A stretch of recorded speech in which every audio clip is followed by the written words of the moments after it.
Hello and welcome to another episode of the CPMC podcast. I am MC, as always, joined by CP. Chris, what's going on, man? Oh man, just we were just commiserating before the show about how our lives are basically ruined between, last week all the way up until March. Every weekend, Thursday to Monday, it's just a miserable existence in our lives. I mean, it's a love-hate relationship with this game we call fantasy. There's no love from Okay, it's from hate. beginning of September till March. There's no love. It's all hate. Nothing ever goes well. Fantasy Dynasty immediately goes downhill as soon as the games start. Everything was going great. We drafted the heck out of Travis Kelsey this offseason. I mean, probably a close to a 40% share on him. And what does he do? He sits out week one. We thought we were gobbling up all types of value on DeAndre Swift in the 8th round of fantasy drafts. And what does he do? He plays, but he might as well have been sitting week one. He might as well be sitting right now at the time of this podcast as he's got one carry for 1 yard. What are we doing with our lives? It's a question I ask myself every day. But listen, the good thing is we've got these podcasts where we can talk about every other team out there. Yes, this could be our cathartic way of feeling better about ourselves, and just knowing that we're not in this league. So this league cannot go wrong for us tonight, Chris, as any other of our leagues can, since we inserted Swift into all of our lineups this week. Just ready for the heartbreak tonight. We got the double digit dynasty league here, Chris, tonight. It's a 12 teamer. We're starting 11. You did the heavy lifting. You took a look at this league in depth. What are we looking at? I know we're a weekend, so I guess we've got a head start on what it could be. What did you see in this league, Chris? Yeah, I mean, Matt, there's one team that is just outrageously good. And there's one team kind of nipping at his heels at number two.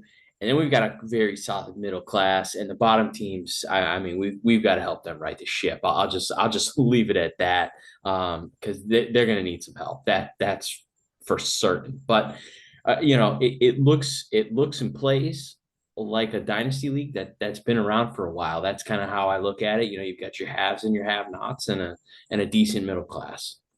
That's what we came here to talk about tonight, Chris. It's been a lot of redraft for us recently. Good to get back into the dynasty business. For those of you that don't remember or haven't seen us much before, here's what we're going to do. We're going to start at number 12, work our way to number 7, take a quick little break, and then finish on a second show where we're going to power rank 6 through 1. So we'll get through every single team, talk about direction, see what's going on with these teams. I'm ready to get into it. Let's start at number 12, Chris. You've got Dobbs here at number 12. Boy, didn't have a strong showing in week one, put up a whopping 63 points. Let's see what's going on with this team. All right, we've got no quarterback. We've got Tank Bigsby, Brian Robinson, Adam Thielen, Quentin Johnston, Hunter Renfro. We've got Michael Mayer, Melvin Gordon into the lineup, Tyler Bob. We got Boyd. We got Gerald Everett and Jordan Love at Superflex. May want to put him at quarterback and actually use somebody else at Superflex. Not my business, though. Got Zach Moss returning to the lineup this week. It looks like Chris. Rashee Rice also on this team. Not a whole lot else down here. Luke Musgrave may be worth a mention. Picks, show me something. Okay, no 2024 first. All right. The rebuild is going to be long and arduous for this team, Chris. It's heading in the right direction, I would say, by not starting a quarterback is probably the best way to go. But he doesn't even have his own first. It's a tough scene, and he doesn't have a player who's going to get him his first back. So that's sort of the biggest issue, right? But that said, it's obvious the play we have to make here, regardless whether we don't have our first. It's fine. There's nothing we can do about that now. We've still got to try and get back some value. Brian Robinson had a great week one. He's the first guy I'm shipping around. Everybody needs running backs. Antonio Gibson looked awful. So let's get something for Brian Robinson. I think another week of this, man, if he plays well against Denver, I could see a serious contender who needs a running back trading their late first for Brian Robinson. I think we could get to that point. It's optimistic, But if I could get that, I'm shipping him away. I'd even sell him for a second plus right now. Adam Thielen, we've got to move him as well. Quentin Johnston, I think he's the guy that kind of could stay. I mean, you just drafted him, may as well keep him, see what he's got.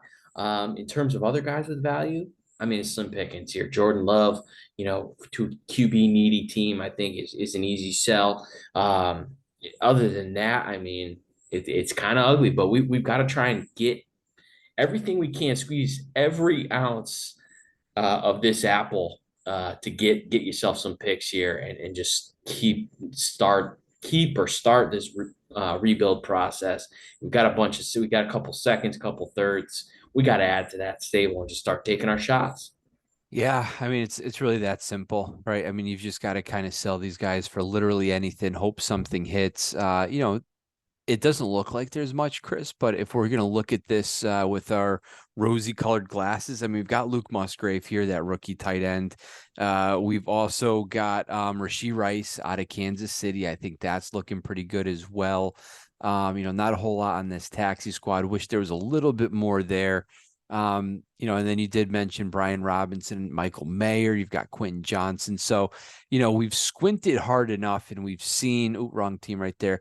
We've squinted hard enough, Chris, and we've seen that maybe half the lineup could be filled next year. So I think this is a multi-year situation here. But you said it right. I mean, can we get a third for Thielen right now? Can we get a third for Hunter Renfrow? Probably not. He was non-existent last week. Maybe Melvin Gordon becomes the guy out there in Baltimore. I don't know if that's likely. Tyler Boyd, something like that. I think by the time it's all said and done, he will be able to add a few more picks by the end of the year. I don't know if that first is ever coming. Yeah, it's going to have to be Brian Robinson. If it's anybody, listen, I guess if we're looking at another positive thing, it's a Jordan Love looked good week one. He's young. He could be in for, a solid, a solid career out there in Green Bay. So you wonder if, hey, maybe one quarterback spot is taken care of and you can, when you have the first pick in 2025, you could trade that for multiple pieces rather than having to draft a quarterback. Yeah, I mean there were some bright spots on this team, Matt. I mean, week one, Luke Musgrave looked good, Rashee Rice looked good, Jordan Love, you mentioned, he looked good. I mean, it's not all doom and gloom for this team. It's just he's not going to be able to make use of the pieces that did look good week one. So he's just got to trade away these ancillary pieces. If you can get a first for Jordan Love, I think he's probably your ticket to do it. And then maybe you may take another week or two of people seeing Brian Robinson. But if you come away somehow with two firsts, from those two guys, get yourself jump started next year. I think you're not so bad. Yeah, that'll definitely help. All right, Chris, let's move on to number 11 here. We've got Captain Ted, also did not have a strong week one showing. A few more pieces here to work with. We've got Howell, we've got Justice Hill, Javonte Williams, Kendrick Bourne, Alan Lazard, Zay Flowers, Tyler Conklin. We've got Dell, Downs, Marshall, and Tanny on the back end. That's where you're going to lose things every single week with that group of players. Guys on the bench, we've got Dobbs, we've got Jerome Ford, who I still like as a young guy. We've got Deuce Vaughn here, McCole Hardman, Deontay Johnson getting dinged up a little bit. Noah Gray did not exactly make the use of his availability out there in Kansas City week one. IR's got nothing. Taxi squad's got Sean Tucker. Chris is a guy that I'm going to continue to recommend that guys hang on to. Loved him in college, thought he was disrespected in the draft. He landed in a pretty favorable spot, in my opinion. So I like there. We've got Miller from New Orleans, and we've got Will Levis here sitting on the bench as well at backup quarterback. Picks are intact going forward, which is good news for this team. It's an obvious step up. I think he may have had a rough week one, could be maybe a little bit better.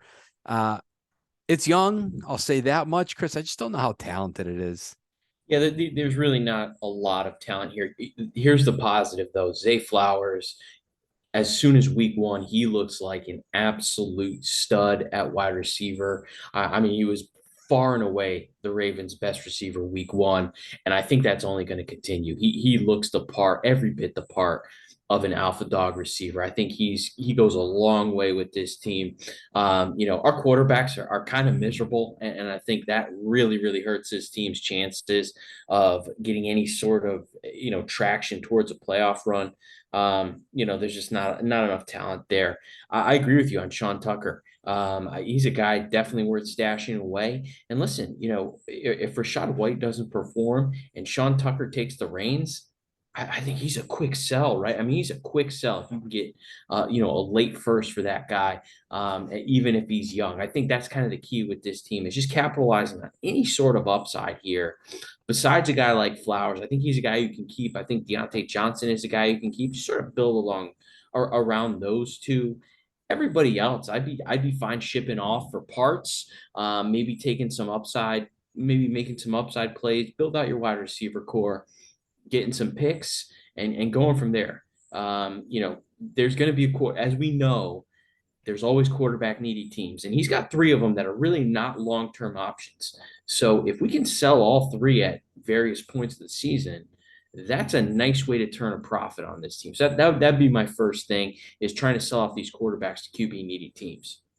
Yeah, let's bottom this thing out, Chris. Let's not keep any of these quarterbacks. I don't really think I'm with you. I don't think Sam Howell's the be all and end all for the Redskins. So I'd love to see him get rid of him and Tannehill, really in Dobbs too. Really take anything for any of those guys. I think the price of admission is just all about bottoming out, and those guys are going to probably score you the most points here outside of a couple of guys. So let's get rid of those guys. Yeah, you mentioned that Javonte Williams here, Justice Hill. These kind of, he'll be in the flash in the pan. Let's try to get what we can from those guys. But there's more than what we saw with the last team, Chris, and they've got that pick going on. I think this team is okay. I just wonder how long until it's going to be really good. I think it's going to take a little while. Yeah, I agree. Matt, what's your value right now on Javonte Williams? I thought he played pretty well week one. Didn't really show a ton of rust. I don't think the stat line was there week one, but he seemed like he looked pretty spry. I mean, I know what was I mean last year at this time people were going nuts for him, paying two first basically for him. What's his value at right now for you? I'm not giving him away for less than a first. Okay. And if I'm buying him, I think I'm okay paying a late first. Nothing that has the potential to be anything better. I'm still high on him. We don't have a ton of shares of him only because we just were not paying the price for him last year. And then this year was kind of hit or miss where he was going in drafts, kind of all over the place. So we did get a few of them this offseason. I'm hanging on to him because I think I'd rather hold him than sell him for just a potentially late first. I think the potential is there, right? I mean, we've seen what the upside looks like. He's still super young. Yeah, he's coming off that injury, but if I'm selling, I want more than a first. If I'm buying, I'm okay giving a late first. Yeah, that's fair. That's fair. I think for Captain Ted here, if I could get even if it's a contenders first plus a small piece, maybe a wide receiver flyer type, I think I'd be okay with that push comes to shove with what my plan is. In terms of bottoming out and getting some more upside pieces. All right, Chris, let's move on to our number 10 team. Team with a little bit more luck here in the first week. We're going to go to Mers, who finished ninth overall in week one. We've got Joe Burrow, Brees Hall, Devin Ashane, Justin Jefferson, Peoples Jones, DK Metcalf, Kyle Pitts, Van Jefferson, Deion Jackson, Deontay Foreman. We got Paris Campbell at Superflex. He's got just about no bench, Chris. This is pretty impressive. He does have Kyler Murray sitting on injured reserve. Taxi squad has a whole bunch of nothing. Loaded up in first, Chris. This is a team that's going places. Not this year, but he is going places. I like this situation for this team. It's going to be very good sooner rather than later. I love this team.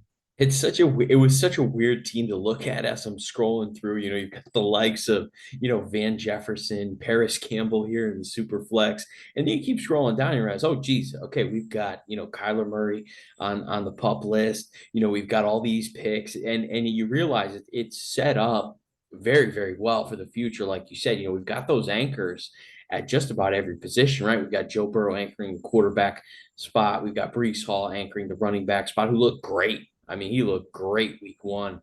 Then we've got Justin Jefferson anchoring the wide receiver spot, DK Metcalf as well. We've got God, will Atlanta even throw the ball this season? But we've got Kyle Pitts, who's obviously ultra talented at tight end. So I mean, he's got some star power here at just about every position spot. If he can get Kyler Murray back, that would be huge for this team going into next year's draft with the picks he does have. He's got 4 firsts next year. He can make them work, add some real star power to this team, and just kind of fill out the rest of his lineup. The arrow is squarely pointing up for this team. You just wonder how long these lineups play so deep. You wonder how long it's going to take, if he's going to be able to fill out the lineup with enough star power just through next year's draft, or is he going to need the 2025 draft as well? Um, how long is it going to take for him? That's my biggest question. Well, I think the ball's in his court, Chris. I think he can decide that because he's got the talent on this team to liquidate a few of these players. I'm looking at Justin Jefferson. I'm looking at Joe Burrow. And I'm really looking at Joe Burrow because I'm wondering if that's the play here. Sell Joe Burrow now. Again, kind of bottom yourself out as much as you can. You have Dobbs's pick, who we have picked to finish 12th. All right. So I think you're staring at an elite quarterback coming out of this draft. Pair him up with hopefully a rejuvenated Kyler Murray and turn Joe Burrow into at least 3 startable pieces. I think that's an easy ask for Joe Burrow right now as a guy who's going top 5 in just about every single format. So I think you start there. I think I leave Justin Jefferson alone so you could have that uber talented position player going forward. But I think I consider that. I think you're fine with Brees Hall going forward. But I think I do liquidate Joe Burrow here in hopes of getting a quarterback. I don't necessarily look at next year as being the year that I compete, but maybe it's 2 years down the line before I'm legitimately serious. Yeah, I mean, if we go ahead and trade Joe Burrow for 3 pieces, like you said, whether it's you know a pick and 2 wide receivers, or 2 picks and a wide receiver, that kind of thing, I think that could work out, especially if it's looking like you land the 101 and can just grab Caleb Williams, and roll with him and Kyler Murray next year. I mean, I think that puts you in a great position to fill out your lineup, grab the depth you need to really make a run at this thing. And you're right, it may not be next year, but the year after, I think looks pretty darn good for this team. I like that idea a lot, especially, listen, people are going to think they're buying low on Joe Burrow, but you're probably going to get max value for him regardless of when you try to sell him. He's too good for anybody to be fooled by his week one, that's for sure. Yeah, I don't think anybody's looking at that week 1 and saying that something's going to change. I think he's going to be fine. He's legit, through and through, no question about that. But I like this team, Chris. I really do like the build. Be interesting to see where those picks end up. But man, he should have at least 2 primo picks next year. And again, maybe you liquidate those. Maybe you keep Burrow and you get off the 101. So I think he's got options, which is a good spot to be with this team. I think he's headed in the right direction to get something done. Chris, let's talk about number 9. We're going to go to Viva Los Bills. He got swept in week 1, put up a lofty 76 points. It's our number 9 team. We've got CJ Stroud, Jahmyr Gibbs, Alexander Madison, who just fumbled the football. We got Mike Williams, Mike Thomas, Gabe Davis, Dalton Kincaid. We've got Patterson. We've got Hardy. We've got Marvin Jones and Desmond Ritter. Chris, he's got all the useless players on the Bills. That's actually pretty impressive. Guys on the bench, he's got Jacoby Brissett. We've got Mills. We've got Lance. 3 guys just waiting for their chance to get a quarterback job. We do have Brock Purdy here as well. Kareem Hunt, speaking of looking for jobs. Allen Robinson. We've got Reynolds as well. Tutu Atwell may be worth a mention. My guy Zach Ertz still in on him. Taxi squad's just about barren. He got his picks intact, which is great news. Kind of all over the place here with this team, Chris, in terms of age, ability. We've got no real star power on this team. I'm wondering if this team is just going to kind of hover at not very good unless it does something drastic here. I'm not even entirely sure what that is, but I think it starts with getting rid of the likes of Mike Williams and Alexander Madison. Yeah, it's such a weird team, right? Because I mean, listen, can we get Deontay Hardy and Marvin Jones and Cordero Patterson out of this lineup? Get Desmond Ritter out of this lineup. We put in, Brock Purdy, Allen Robinson, Tutu Atwell, or Josh Reynolds and Zach Ertz. Get those guys in there, and I think you're scoring more points. I mean, listen, 6 teams got to make the playoffs, right?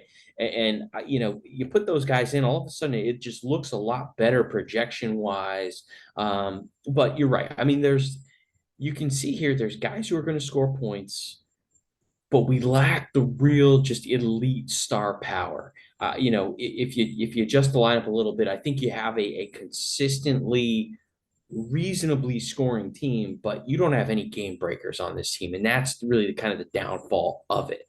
So you're right. It's at a very tough spot here where do you ride out, those guys that are probably going to score you a fair amount of points, or, do we take the opposite approach and just sell a lot of these guys? But the problem is, Matt, again, because they're not star power players, you're going to be getting back, seconds for them. There's not many guys here who are going to command a first back. I think that's sort of the big problem with this team is that it's all just sort of average players who are going to score you fantasy points, but there's no game breakers. And by that same token, there's not a lot of guys who have a lot of trade value either. It's a tough spot.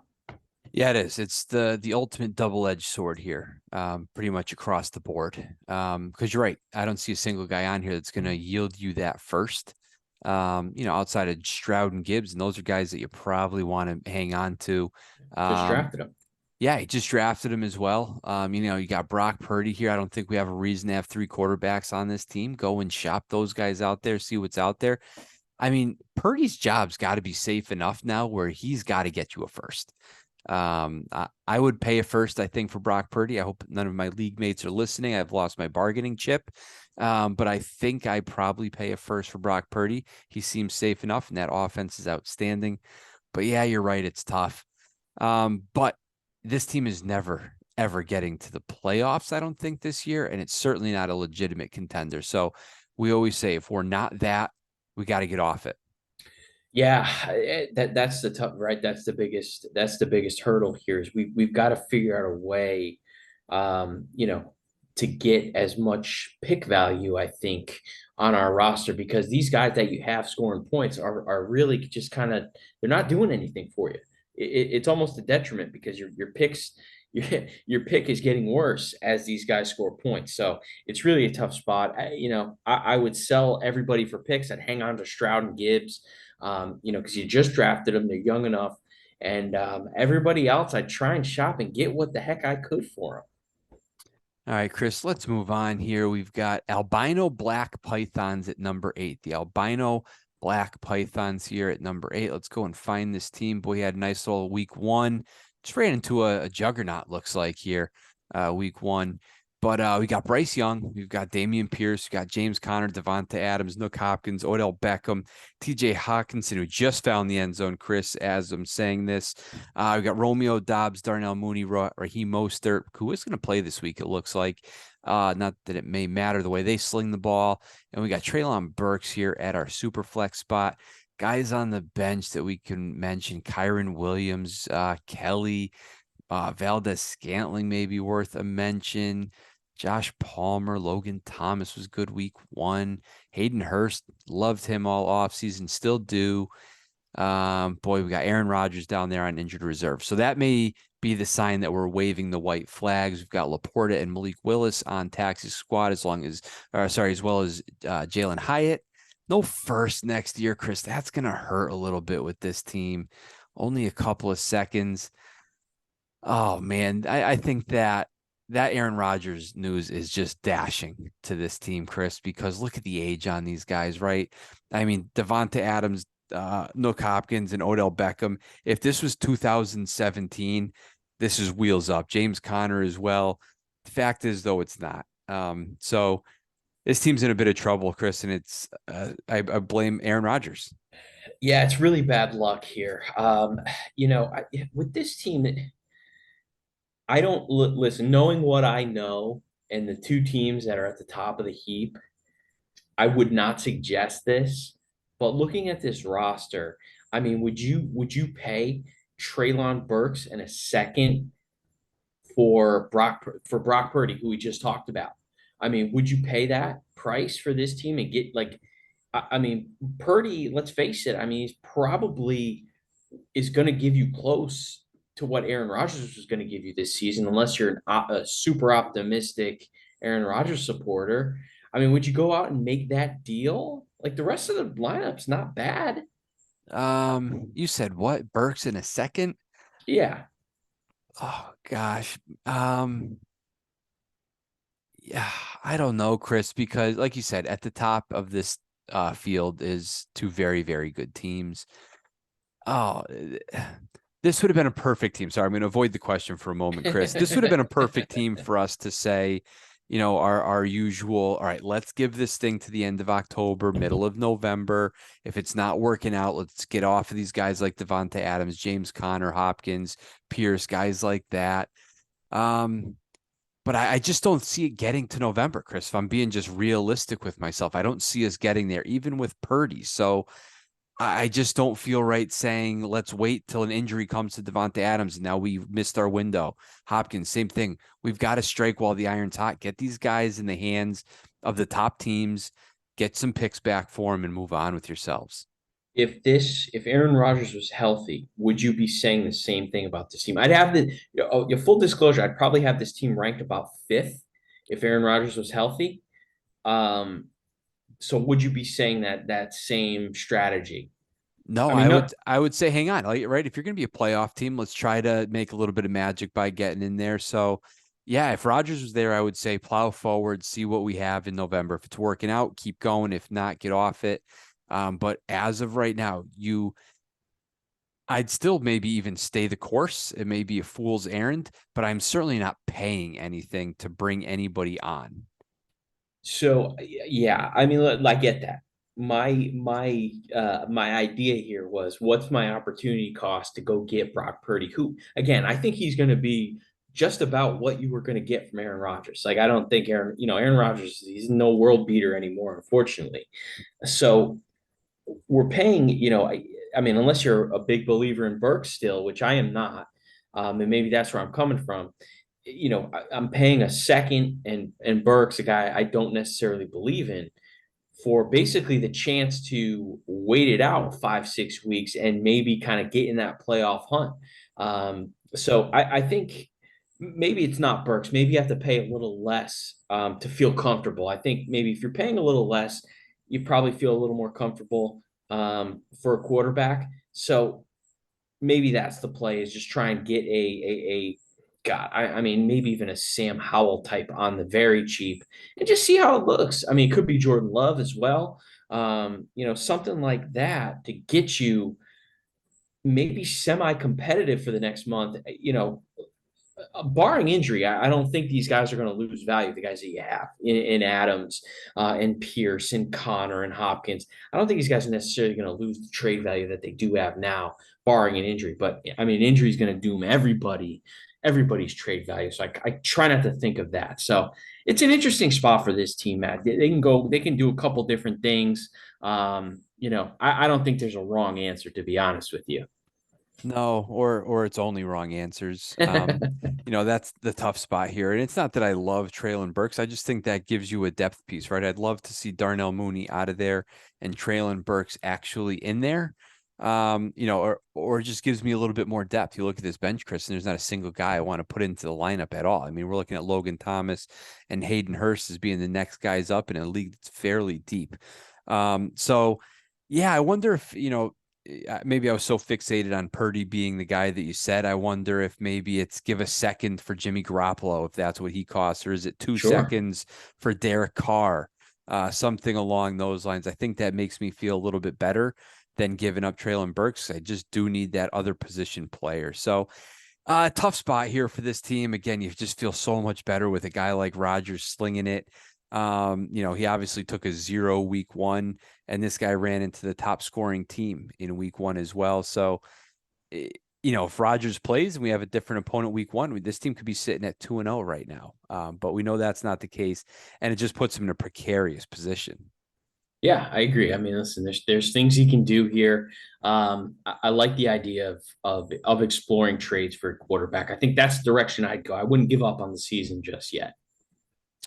All right, Chris, let's check out our number 7 team here. We've got a team that went 1-1 in the first week. We got the Turtle Nips coming in at number 7. We've got a lineup of Trevor Lawrence, Nick Chubb, Joe Mixon, Kadarius Toney, Jahan Dotson, George Pickens, Cole Kmet, Jamal Williams, David Montgomery, Miles Sanders, and Danny Dimes. Boy, that is the all-time underperforming week 1 team if I've ever seen it. Guys on the bench. There's our Derek Carr, Zeke Elliott, Devin Singletary, Khalil Herbert, Zay Jones, Hollywood Brown as well. Decent bit of depth here, Chris. Mike Gesicki as well. Christian Watson sitting on injured reserve. I think he's out this week, or have we gotten a final word on him? I don't think we got the final word. He didn't practice, that's for sure. Not great news. We got Kate Otten, who I still like, Chris. I mean, I think he's going to get targets. I don't know what to make of this Buccaneers offense just yet. Picks are intact going forward. I think we've taken a step forward, Chris. I think stay patient with this team, right? We saw a very weird week 1 from this crew. I think we'll see better. How much better? I don't know, but we will unquestionably see better. We've got options on the bench. I certainly wouldn't recommend consolidating anything. This is a team that might hover right in the middle, find that last playoff spot, but it's not overly old. It's not particularly young either. It's just kind of in the middle, which may end up being a tough spot for a while. I mean, it's definitely a playoff contender here. I mean, we've got him at 7. I really want that elite wide receiver here, so I can push a guy like Kadarius Toney to the bench maybe, or Jahan Dotson to the bench. And Matt, I'm looking at Christian Watson here on IR, and I'm looking at the team we just saw that has Devontae Adams. Is there? I feel like there's got to be some kind of deal there.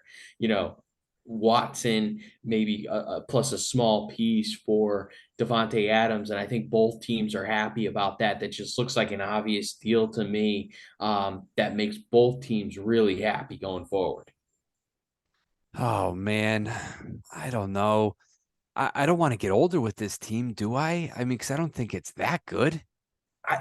But if you plug in a stud wide receiver like Devontae Adams, I mean, I think this is a very solid team throughout.